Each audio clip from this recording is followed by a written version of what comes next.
And here to take us through the trial this week is criminal defense attorney and legal commentator Jonna Spilbor. Thank you so much for being here. Always great to have your perspective. We've worked together for years, and now we're talking about this.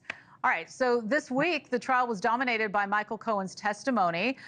It got heated at times. How do you think he held up under Todd Blanche's grilling? Any moments stand out to you? Oh, yeah. Thursday was a very memorable moment for this jury. Why?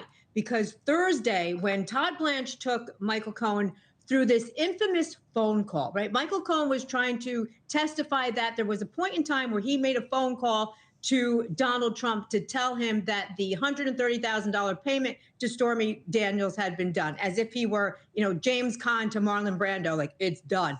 Well, even if it were done, that's not a crime. But what happened in front of the jury was Todd Blanche took him through that call, and that call was not to Donald Trump to say that the payment had been made. It turned out that call was to Donald Trump's security guard to inform him that a 14-year-old boy was harassing Michael Cohen by phone, and what could Michael Cohen do about it? Now, I know that sounds funny, but it was significant for the jury because it was the moment they got to see in real time a lie unfold from a witness's mouth. That's a lot different than simply telling a jury that a witness is a liar, that he lied about this or he lied about that. They got to feel it because they witnessed it happen. And that was a very memorable moment for the jury.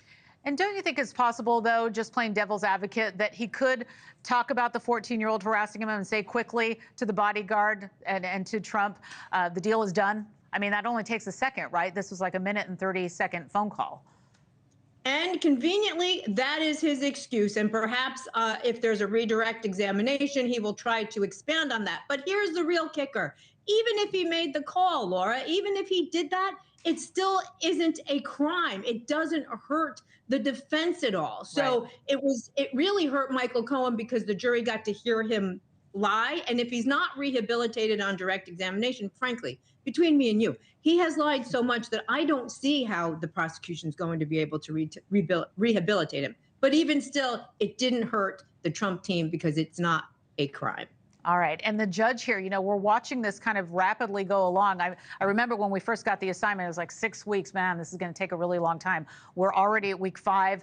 The judges told lawyers to be prepared for closing arguments as early as this coming Tuesday. Not sure how that's going to work. How soon could we be seeing jurors begin deliberations? Because when we get back on Monday, Cohen's going to continue with the cross-examination. And then, as you mentioned, redirect. Then he'll be done. And then we wait to see what happens with the defense. The balance of cross-exam should be short because the point has been made. The balance of redirect should be short because I don't see how the prosecution is going to rehabilitate their own witness. So then what we're going to have next is Donald Trump's team going to mount any sort of defense? If I were on that team, I'd say let's not do it. Trump's team is already winning. It doesn't need to win more. It just needs to win, period, and they're already set up to do that. So that means if they decide not to put up a defense, jury instructions, the next critical component, that will take a little while, followed by closing arguments, followed by jury deliberations. This could be in the rearview mirror, Laura, by Friday of this coming week. Isn't that amazing? Well, I know we don't have court on Wednesday, and we're not going to have court on Friday. Then you've got Memorial Day weekend. So, this is, we do have a bit of road ahead of us. Thanks for watching. Go to joinnn.com to find NewsNation on your screen. And don't forget to click the red subscribe button below to get more of NewsNation's fact-driven, unbiased coverage.